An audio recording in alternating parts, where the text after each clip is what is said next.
Kemudian kita pilih di sini bebas aja ya. Bebas kalian buat hari ini ya.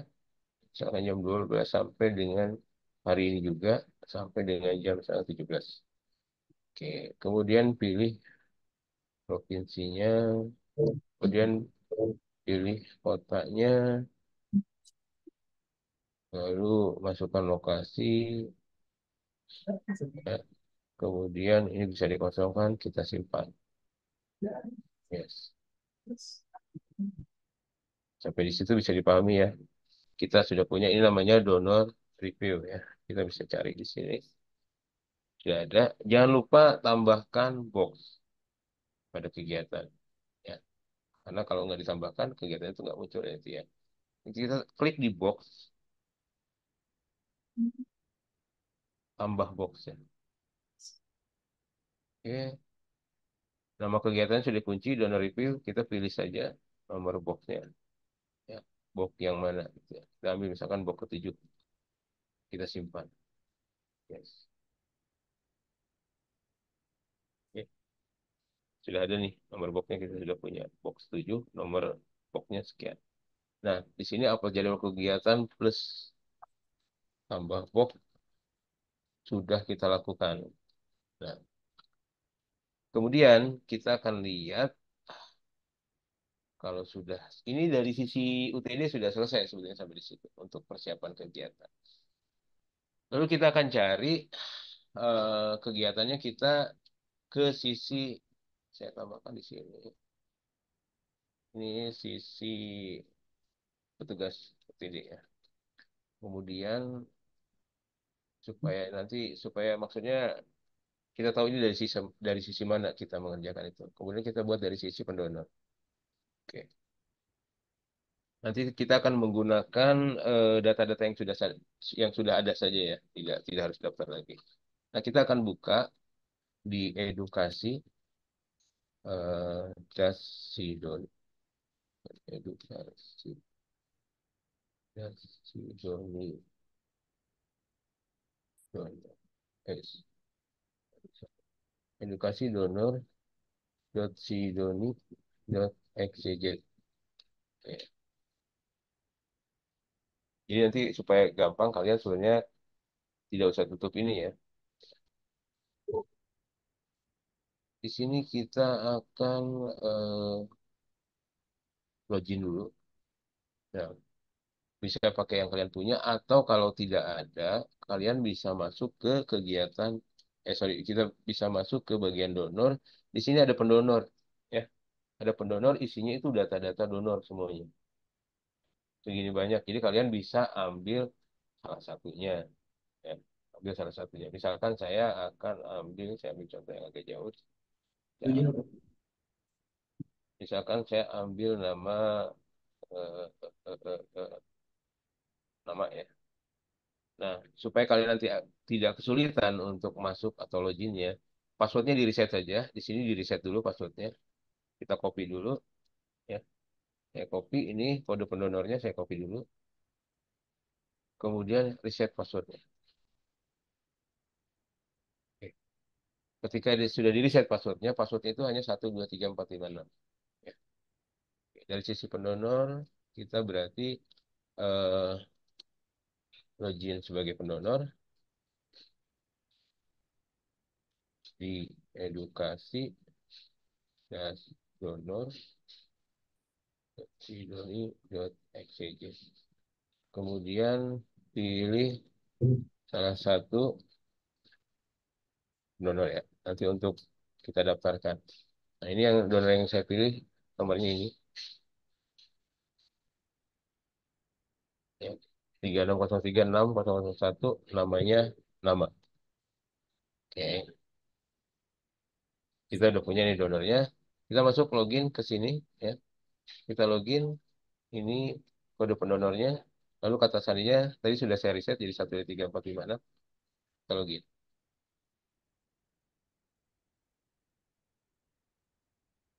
Oke. Kemudian dari sini kita akan lihat beranda. Apakah sudah ada di sini donor refill? Ya, sudah ada. Kita ikuti ya. Ikuti lalu kita akan daftarkan diri. Ingat ini dari sisi pendonor ya. Nanti pada saat di fakta di lapangan, pada saat kalian mungkin bekerja menggunakan aplikasi ini, ya, itu kita tidak akan masuk ke sini ya. Kita hanya masuk kepada apa sisi UTD-nya saja. Kita lanjutkan ini, kemudian kita akan isi inform consent. Ya,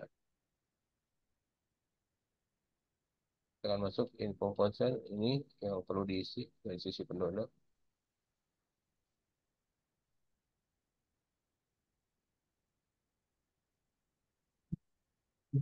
Bisa sambil dicatat juga ya kalau misalkan ada mungkin kalian juga sudah paham gitu ya. Cuma nanti bagaimana benang merahnya seperti apa gitu supaya ini bisa berlanjut untuk apa namanya untuk satu rangkaian pengelolaan darah ya.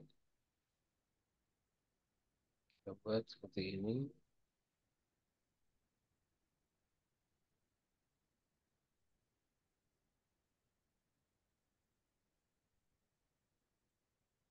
Oke, kita kirim. Oke. Nah, ini sudah masuk datanya. Lalu setelah donor itu daftar, kita akan lihat ini dari sisi pendonor sudah selesai. Kita kembali lagi ke sisi petugas.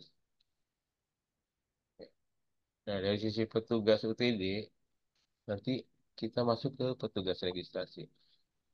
Ya.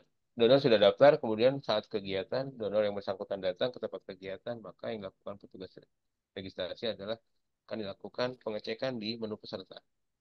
Apakah betul pendonor tersebut terdaftar di kegiatan tersebut? Ya, kita cek di daftar peserta. Nah, di daftar peserta ini muncul pendonor dengan nama nama nama pendonornya nama donor review status belum MCU, kemudian di sini ada print anamnesa, ya, lanjut apa lanjut MCU, verifikasi KTP dan selanjutnya. Nah, kemudian kita cek di print anamnesa apakah betul donor tersebut adalah tuan nama gitu kan atau bernama-nama gitu kan. Cek di sini nama, kemudian oke sudah ya, sudah ada. Oke, sampai di situ sudah selesai. Kemudian kita proses selanjutnya adalah lanjut ke MCU. Berhasil, kita akan lanjutkan di MCU. Jadi kita tambahkan, kita, ini kita tambahkan di sini sisi petugas. Satu, dia cek peserta. Kemudian dua, lanjut MCU, medical check up. Ya, oke, sudah selesai. Lalu pilih MCU. Pilih menu MCU.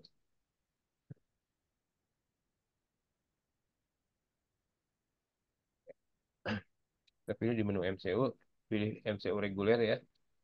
Nah, kita akan cek di sini, pilih kategori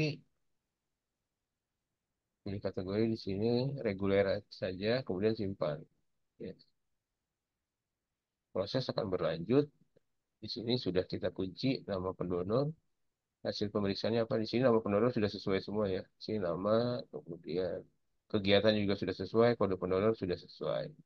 Ya. Kemudian di sini kita masukkan berat badan, misalkan berat badan 75, kemudian suhu bisa kita kosongkan, nanti bisa kita kosongkan, golongan darah misalkan kita buat golongan darah A, lalu kemudian di sini kita pilih hasil tensinya 120 per 80, misalkan. Kemudian ini bisa kita kosongkan, lalu kadar hemoglobin berapa, misalkan 13, kemudian hasilnya juga bisa kita kosongkan, lalu pilih jenis donor, sukarela, kemudian pilih pendonor donasi. Nah, kemudian di sini petugas tensi sudah terisi, admin BSI sesuai dengan login. Kalau ada beberapa catatan yang perlu ditambahkan, silakan dicatat di bagian note. Kemudian ini hasil pemeriksaan lulus atau tidak lulus di sini, ditentukan di sini. Misalkan kita buat lulus supaya bisa terus ke bagian selanjutnya. Kita klik simpan, kita klik yes, maka pendonor tersebut sudah dinyatakan lulus MCU. Nah, nah, kemudian proses selanjutnya adalah pengambilan darah. Oke. Kemudian di sini ke pengambilan darah. Nah, di proses pengambilan darah ini, kita bisa lihat sudah ditampilkan di sini pendonor dengan nomor kode pendonor sekian, nama, kemudian nomor transaksi, ada kategori. Di sini nomor kantong masih kosong ya. Nah, untuk nomor kantong ini akan ada isinya kalau pendonor sudah diambil darahnya dan kita proses penginputan datanya di menu edit. Ya. Di sini semua data sudah terkunci. Kita cek lagi apakah betul pendonornya bernama-nama. Oke, kemudian pada nomor kan apa sorry nomor pendonornya sekian. Oke, kegiatannya donor reveal. Oke, ini tanggal donor sudah tercatat di sini 22, golongan darah sudah dikunci. Kemarin enggak ya? Kemarin udah kan? Udah pernah tinggal terus tinggal nanti. Oke, kemudian pilih cara pengambilan. Cara pengambilan misalkan donor biasa, lalu pilih nomor kantong. Ingat nomor kantong yang kita gunakan adalah nomor kantong yang tadi kita sudah buat. Ya, di sini kita copy saja. Oke, kita pilih nomor kantong tersebut. Kita klik, kita paste di sini ada ya 001. Klik. Ingat ada prefix, ada affix itu identik ya nantinya. Lalu pilih nomor box. Nomor box kita pilih karena dia sudah terkunci pada kegiatan ini maka akan muncul hanya satu nomor box 7 ya. Box 7. Kemudian volume darah yang diambil misalkan 350 sesuai dengan kantongnya. Lalu pilih dokter yang tersedia. Lalu di sini sudah ada petugas pengambil dan ini tinggal kita simpan. Ya, berarti donor tersebut sudah berhasil diambil. Oke, sampai situ ya. Kita sudah punya kantong yang sudah diambil. Ya, Pak. Kemudian kita akan lanjutkan selanjutnya ke proses penapisan. Ini saya buat berurut ya. Oke. Di penapisan ini menunya tidak di sini ya. Menunya nanti ada. Oh sorry, sebelum ke penapisan kita buat logbook dulu. Baik. Kita akan buat logbook ya. Di sini ada menunya logbook penerimaan. Klik di menu logbook penerimaan. Ini kita ada di donor review. Kemudian kita create ya. Kita create di donor review tersebut. Kita masukkan jumlah kantong satu, jumlah sampel satu, dan jumlah info konsen satu kita simpan. Oke. Nah, di sini sudah statusnya sudah dibuat. Artinya untuk kegiatan tersebut kita sudah report ya logbooknya. Selesai sampai di logbook. Kemudian langkah selanjutnya adalah sebelum proses ke laboratorium, maka perlu proses yang namanya penapisan. Ya, di mana penapisan itu? Ya, penapisan itu ada di edukasi-lab.sidonia. Nah, di sini kita klik penapisan. Ya, penapisan, kita akan cari di bagian penapisan. Nah, di bagian penapisan akan banyak, akan muncul data-data kegiatan pendonor. Nah, kita akan cari kegiatan donor kita yang tadi, namanya kegiatan review. Ya, donor review. Oke. Nah, setiap kantong itu perlu diupdate dulu. Ya, maka akan dilakukan proses verifikasi. Ya. Kita klik di update, lalu kita update, kita akan dihadapkan pada menu penapisan. Ya. Oke, sebelum kita isi lulus tidak lulus, kita akan lakukan checklist identifikasi. Checklist identifikasi, kita akan diminta untuk mengisi yang pertama suku kedatangan box tersebut. Oke. Ini kita isi semuanya kalau sesuai Baik. Kita klik saja. Oke. Untuk bagian sampel juga sama.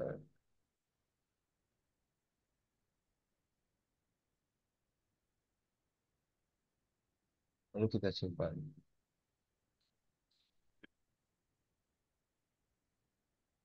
Oke, berhasil kita simpan. Lalu kita akan berikan nilai lulus atau hasil lulus pada kantong tersebut ya. Kita simpan. Yes. Oke, sampai di penulisan. Gampang ya. Masih udah ya. Kita klik lagi, kita cari kegiatan review. Jangan lupa setelah diupdate kita akan lakukan klik di selesai QC. Artinya logbook tersebut sudah diperiksa. Oke, ingat ya, sambil dicatat nomor kantongnya dan nomor pendonornya.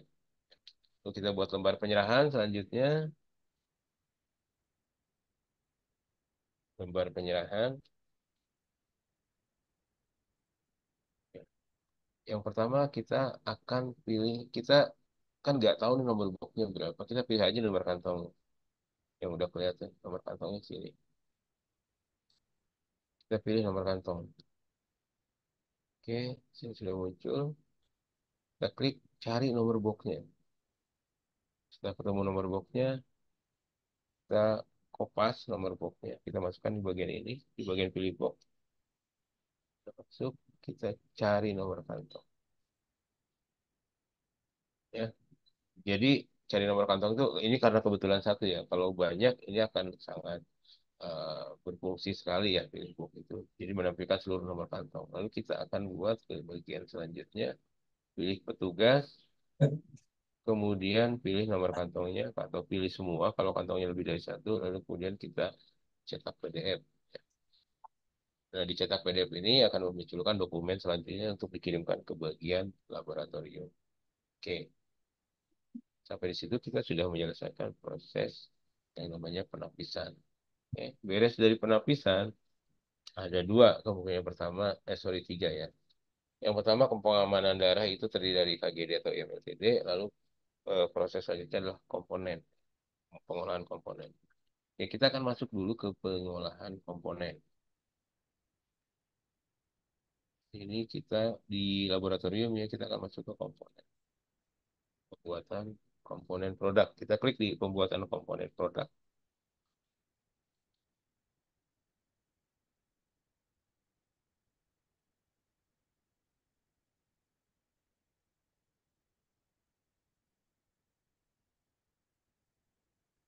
Oke, kita kosongkan dulu. Nih, dalam pembuatan komponen produk, yang pertama kita akan buat rotasi dulu. Kita akan tambah rotasi.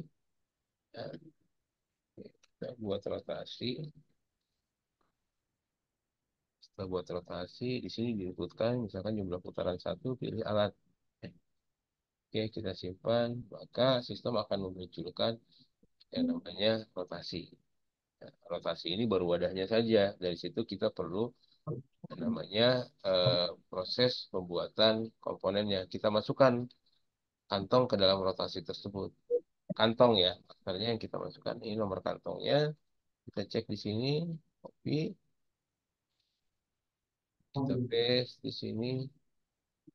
Oke, lalu kita simpan. Nah, kita sudah berhasil memasukkan nomor kantong. Lakukan lakukan step-step berikutnya dengan memasukkan nomor kantong yang lain. Oke. Tampilannya akan menjadi seperti ini, ya. Oke. Lalu yang selanjutnya apa? Selanjutnya setelah buat rotasi, kita masukkan kantong. Lalu kita akan lakukan yang namanya manajemen komponen. Ya. Kita manage komponennya jadi apa saja. Ya, seperti ini ya. Ini step-stepnya. Kemudian kita masukkan di manajemen komponen. Kita klik, ingat tadi nomor apa jenis kantongnya apa? Triple ya. Maka di bagian komponen akan memunculkan Apix ABC. Tadi kita cuma prefixnya saja. Nah, ini di sini nanti bagian komponen akan melakukan proses, misalkan edit ya. yang bagian A-nya akan sorry, kalau tanggal A-nya sama ya, tanggal A-nya sama. Kemudian di sini volume darahnya berapa? Misalkan di produk dulu, produk jadi apa? Misalkan produk yang A itu akan jadi VRC. Diklik saya, diketik saja kalau tidak ada, kalau tidak muncul. Lalu volumenya berapa? Misalkan volume 200. Pembuatan komponennya menggunakan metode apa? Misalkan sentrifugasi, menggunakan pemutaran. Lalu kemudian pilih pemisahannya menggunakan apa? Misalkan menggunakan alat otomatis. Ada keterangan silahkan ditambahkan. Kalau tidak ada kita save.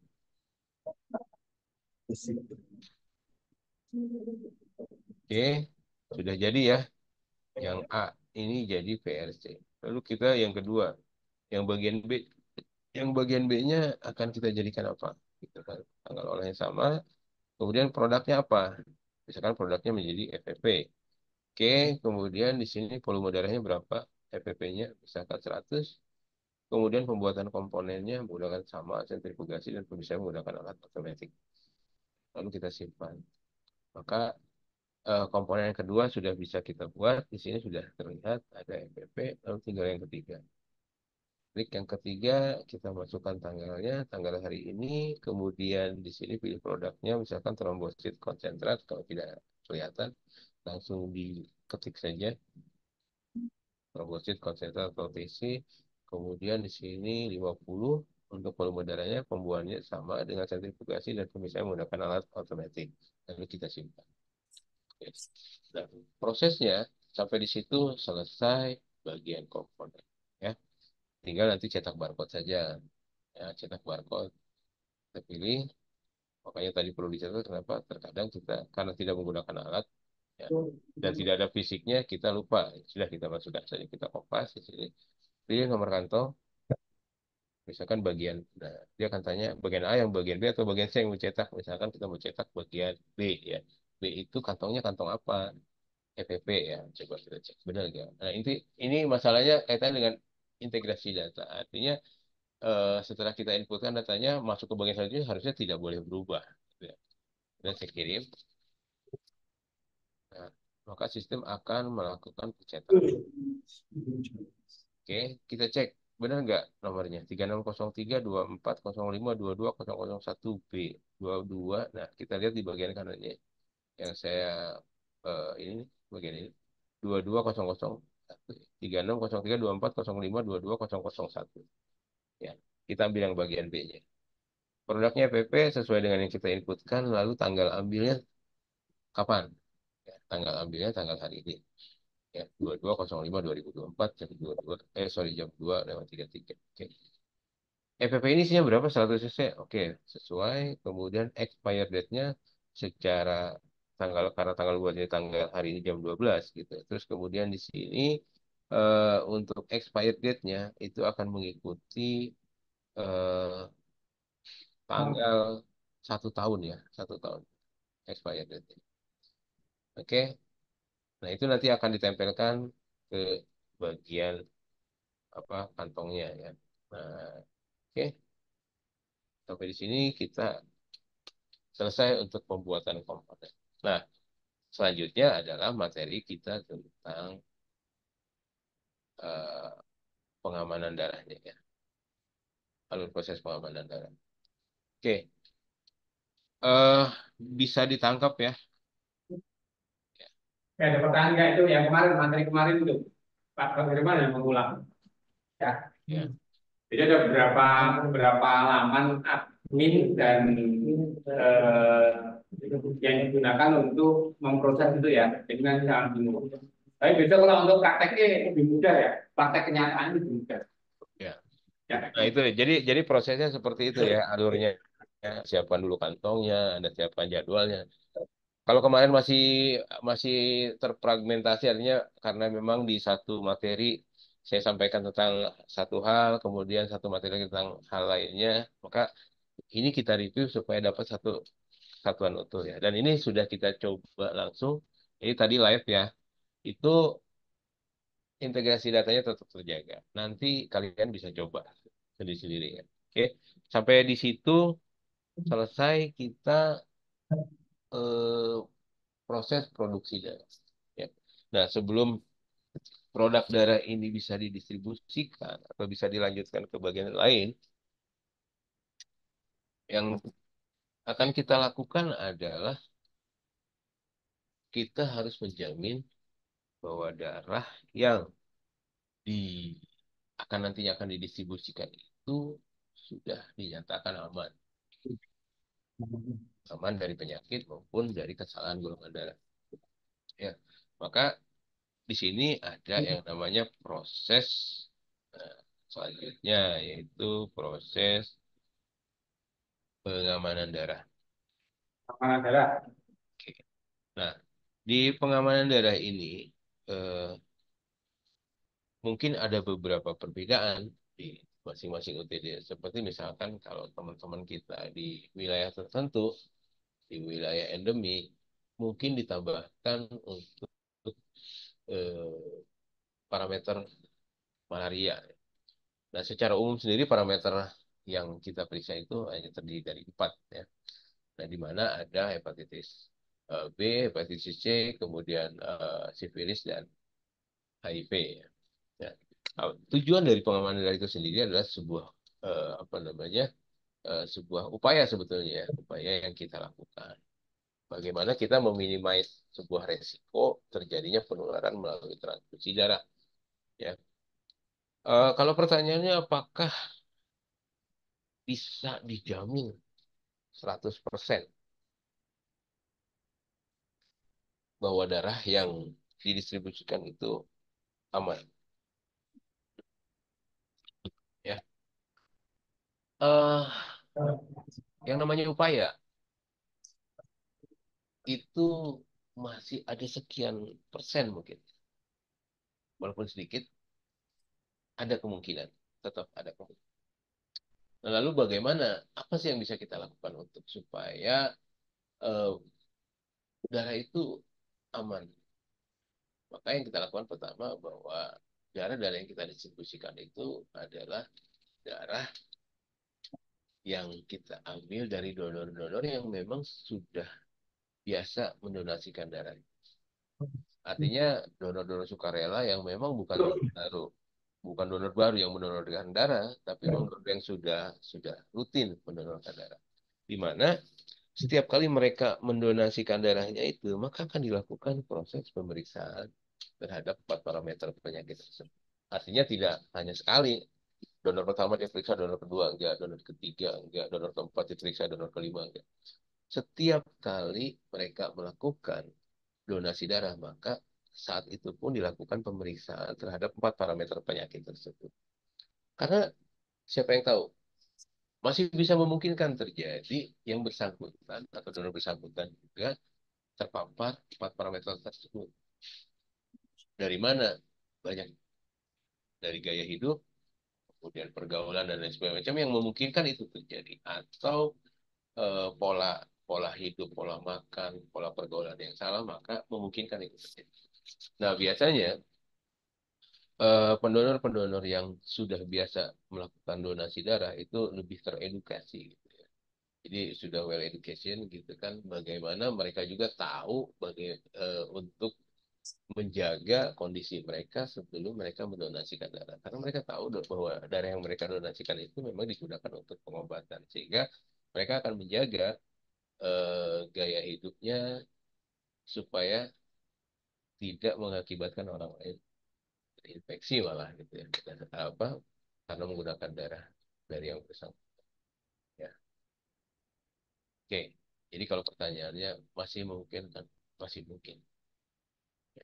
Apalagi kalau donornya yang di saat donor-donor yang eh, apa di masa-masa yang eh, tingkat donasi itu rendah, misalkan pada saat musim liburan atau misalkan pada saat Ramadan gitu ya, bulan puasa, itu terjadi penurunan gratis sehingga banyak yang mengandalkan donor pengganti donor keluarga yang justru mungkin mereka bukan orang yang terbiasa donor, yang mereka juga gaya hidup tidak paham untuk donor itu apa saja yang diperiksa ya.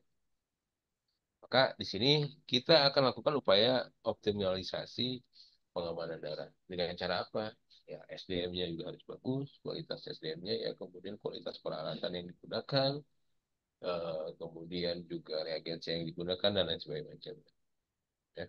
Jadi darah harus digaransi, harus dijamin aman sebelum didistribusikan.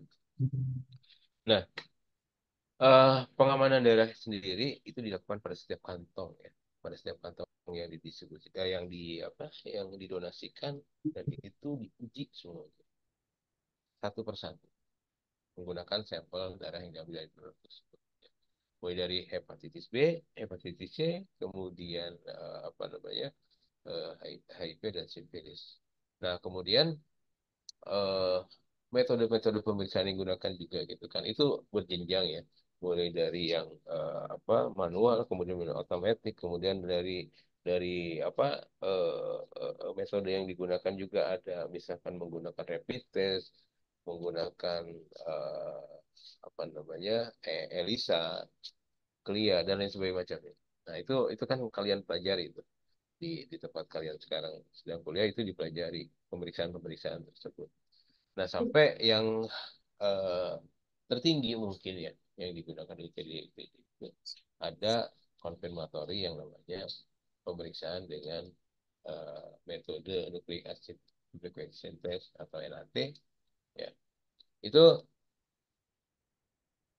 buk, apa ya, pemeriksaan itu digunakan untuk konfirmasi. Jadi tidak hanya pemeriksaan NAT. Jadi NAT itu pemeriksaannya dilakukan setelah pemeriksaan menggunakan metode lain digunakan. Jadi konfirmasinya dengan NAT. Ya. Kemudian, kalau kebetulan nanti kalian bisa apa namanya praktek kerja lapangan di tempat kami, nanti bisa kami perkenalkan. Kebetulan kami juga sudah menggunakan AT di sini, jadi kalian bisa banyak pelajari hal-hal tersebut. Penggunaan teknologinya seperti apa? Mungkin agak sedikit berbeda antara di tempat kuliah dengan di tempat kerja ya. Nah, kemudian selanjutnya adalah nah ini hasil semua pemeriksaan seharusnya non reaktif ya, seharusnya karena memang kita harapkan untuk donor-donor tersebut yang berasal dari donor-donor yang sudah terbiasa. Nah, si Doni juga menjadi penunjang ya, aplikasi ini menjadi penunjang untuk kita melakukan tracing apakah donor-donor tersebut itu memiliki riwayat donasi yang bermasalah misalkan. Ya.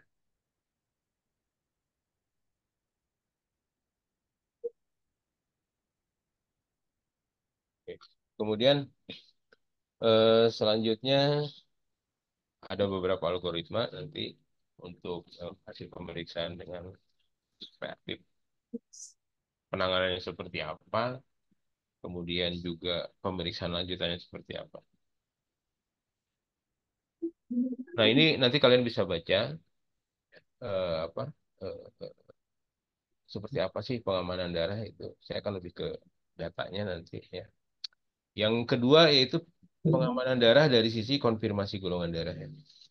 Jadi di samping kita melakukan pemeriksaan terhadap eh, kasus-kasus apa terhadap infeksi yang mungkin ditularkan melalui transfusi darah, kita juga melakukan pengamanan darah tersebut melalui konfirmasi golongan darah. Ya. Fatal sekali jika terjadi kesalahan golongan darah. Di beberapa tempat atau di beberapa eh, eh, seminar atau simposium mengenai reaksi transfusi, ya reaksi pasca transfusi, kemudian terjadinya kesalahan apa transfusi.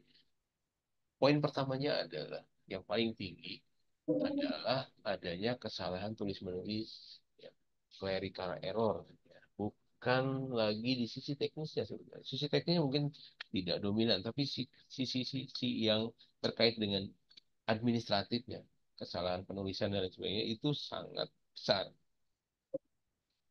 Saya belum update berapa angkanya, tapi di kali terakhir saya ikutin itu sampai 60%.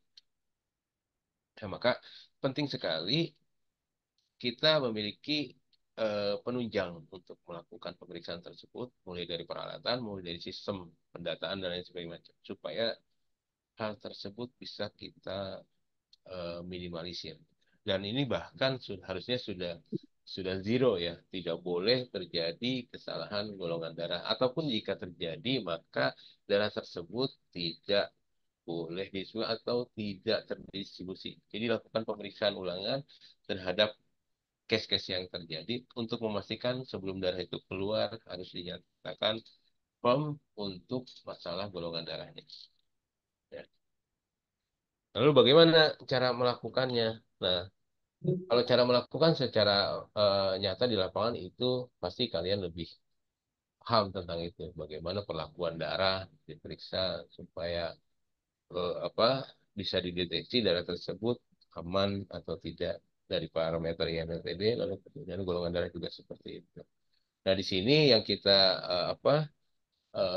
soroti adalah bagaimana supaya data tersebut atau data hasil pemeriksaan tersebut tersimpan dengan baik, terintegrasi dengan donornya, terintegrasi nanti dengan pasien. Sehingga diharapkan pada saat satu rangkaian kegiatan transfusi dari mulai pengadaan darah sampai dengan didistribusikan itu bisa terintegrasi dalam satu data dan itu bisa ditelusuri atau istilahnya itu bisa di trace back gitu, supaya tahu nih ketika ada reaksi transfusi di rumah sakit apa sih penyebabnya ya.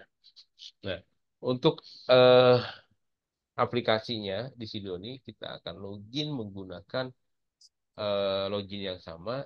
Nah, karena pengamanan data ini berada di lab, maka laman yang kita gunakan adalah edukasi.lab.sidoni.xyz. Sama ini untuk di depannya ada halaman apa ya security-nya untuk login. Nah, kemudian dari sini kita akan lihat ada donor cekal, ada manajemen regen dan lain sebagainya macamnya. Ini untuk inputan di MLTD. Ya. Kemudian yang kedua ada konfirmasi golongan darah. Ini ada beberapa isian, tapi yang paling penting adalah ketika sudah ada hasil pemeriksaan IMLTD, maka data itulah yang diinputkan supaya datanya sesuai ya. Oke, kita akan lewati saja ini nanti kita akan langsung di apa di aplikasinya saja. Kita akan buka aplikasinya. Ingat tadi kita sudah punya ini ya. Ini yang akan kita gunakan untuk praktek.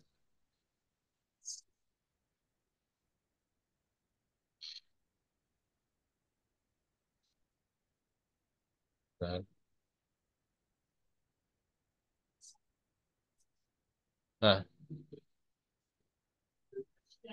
nah, untuk pengamanan darah kita menggunakan dua ya. Yang pertama kita pengamanan darah di sisi IMLTD, lalu setelah itu ada juga pengamanan darah di sisi konfirmasi golongan darah. Ya. Nah, nomor kantong yang tadi kita gunakan ini kita akan kembali gunakan di proses pengamanan darah ini. Yang pertama untuk IMLTD ya. Sesudah ke kita sudah login ke edukasi lab ini, kita akan buka IMLTD ya, bagian IMLTD. Di bagian IMLTD ini setelah kita lakukan proses pemeriksaan dan lain sebagainya macamnya, kemudian didapatkan hasil ya. Didapatkan hasil untuk pemeriksaannya. Apakah hasilnya reaktif atau non reaktif ya. Jika hasilnya non reaktif, kita masukkan di hasil non reaktif. Harusnya di sini kita bisa menemukan eh, nomor kantong ya, nomor kantongnya. Kita ambil nomor kantong yang ini. Kita cek ya. Kita kopas, kemudian kita cari di sini. Ya, jadi setiap kita sudah melakukan proses di komponen itu, maka nomor kantong dengan afix A itu akan terdaftar di bagian IMLTD. Nah, jadi kita nanti tinggal inputkan. Ya. Oke, bisa dipahami ya. Kemudian di sini bagaimana kalau reaktif? Kalau reaktif kita inputkan di sini ya. Hasil IMLTD reaktif sama di hasil IMLTD reaktif juga nomor kantong tersebut terdaftar. Jadi tinggal nanti kita inputkan yang mana. Kalau dia sudah selesai diinputkan di misalkan lulus, maka di sini tidak akan muncul. Berarti kantong tersebut sudah diinputkan. Oke. Ya. Kemudian ada juga input otomatis YMLTD. Nih kalau misalkan di beberapa tempat mungkin sudah menggunakan alat otomatis, ya. Alat otomatis tersebut bisa kita koneksikan dengan sistem, jadi tidak perlu lagi kita inputkan data karena si mesin akan mengirimkan data hasil pemeriksaannya ke aplikasi Sidoni dan itu langsung di capture sama aplikasi dan itu nanti hasilnya langsung muncul. Jadi nggak perlu lagi input-input seperti ini. Ya. Oke, kita anggap hasilnya adalah non-reaktif. Maka kita klik di sini di hasil non-reaktif, lalu kita cari nomor kantongnya, kita scan nomor kantongnya, lalu kita masukkan hasil dari MLTD. Ya. Oke. Ini kita menggunakan pemeriksaan dengan metode CLIA, ya. Kemudian kita pilih reagensianya. Nah, mungkin kalian sudah tahu banyak ya reagensi yang digunakan apa saja. Ini kita ambil reagensi misalkan menggunakan reagensi ya BSI, HBSAG. Oke, untuk kemudian ini juga sama. Untuk HIV juga kita menggunakan yang sama. Kemudian satu lagi untuk sifilis. Oke. Jadi nomor kantong ini yang diperiksanya itu hanya bagian, sorry, yang diinputkan hanya bagian A-nya saja. Lalu secara otomatis untuk bagian B dan C-nya itu juga akan mengikuti hasil inputan data yang bagian A ini. Ya, oke. Kemudian di sini ada petugas pemeriksa. Kemudian ada disahkan oleh siapa. Di sini juga kita diminta untuk memasukkan alat yang kita gunakan. Misalkan alat apa yang kita gunakan, misalkan di sini kita masukkan alat YMLT-DBS. Oke, lalu kita simpan. Yes.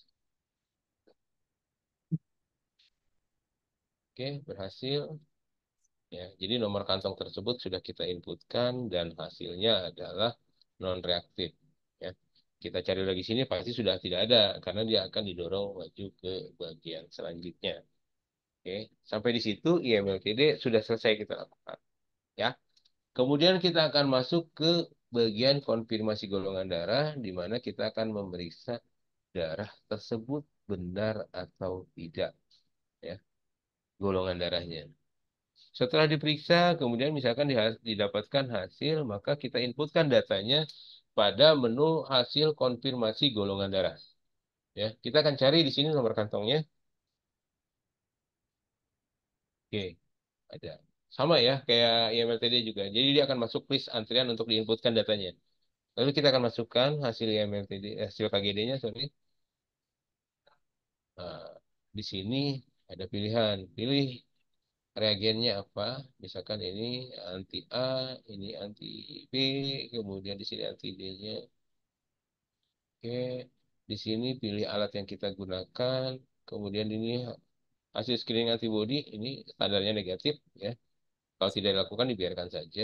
Kemudian di sini karena golongan darahnya A, maka standarnya akan terisi dengan golongan darah A, ya. Dengan catatan seperti ini. Nah, anti A-nya berapa nih gradasi untuk pemeriksaannya? Misalkan di atas 4, oke. Anti B-nya pasti negatif karena darah ini adalah darah golongan A. Kemudian di sini juga hasil uji untuk tes selnya ya. Oke, kalau sudah kita akan nyatakan lulus. Oke, kita simpan.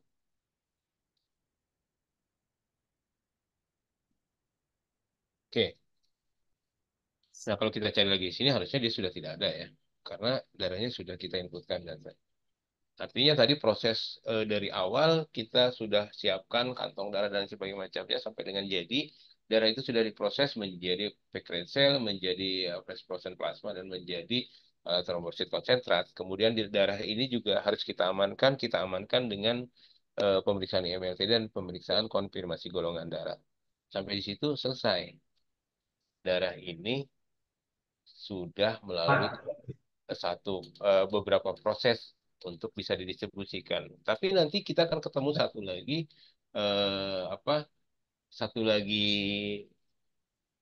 proses sebelum darah itu betul-betul bisa didistribusikan adalah proses pemeriksaan apa namanya quality control atau di bagian kami disebut dengan pelunasan produk. Artinya setelah proses pengamanan sudah, proses pembuatan komponen darahnya sudah, kemudian sebelum didistribusikan mereka harus dinyatakan, oke, harus dinyatakan lolos quality control, nanti akan ada selanjutnya untuk bagian tersebut disebut dengan bagian product release atau yang meluluskan produk.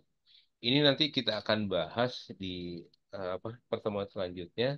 Tapi sebelum masuk ke sebelum saya tutup, nanti kita akan lihat di sini seperti apa sih gitu kan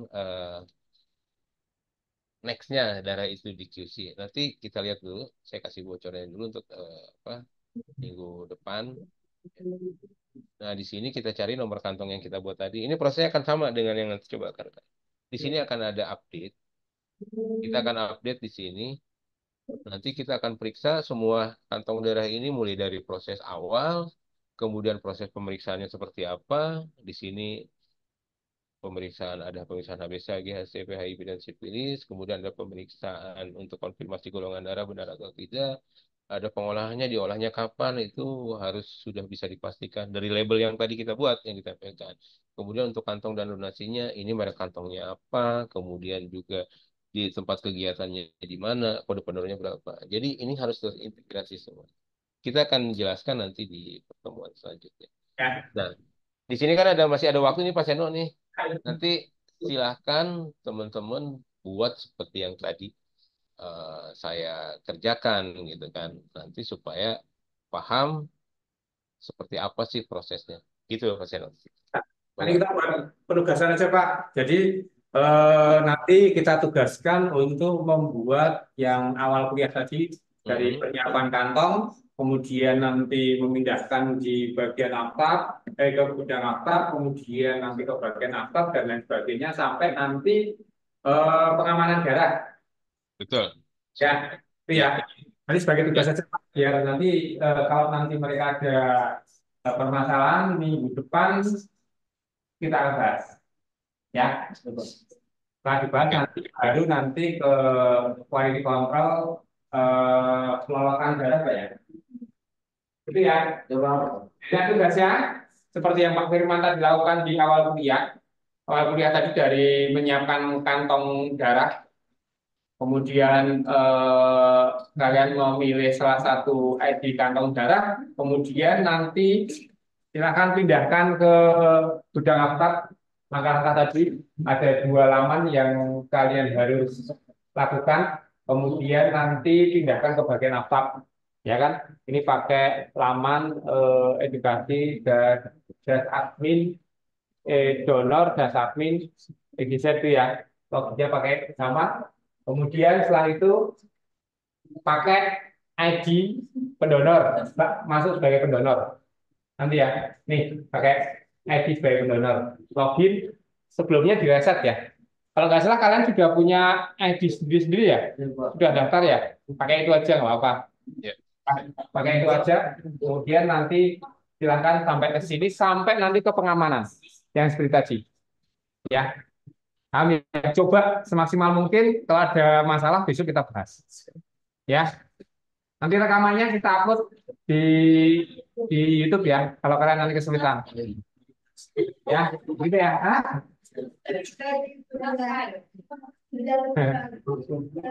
dari dulu nggak nambah nambah.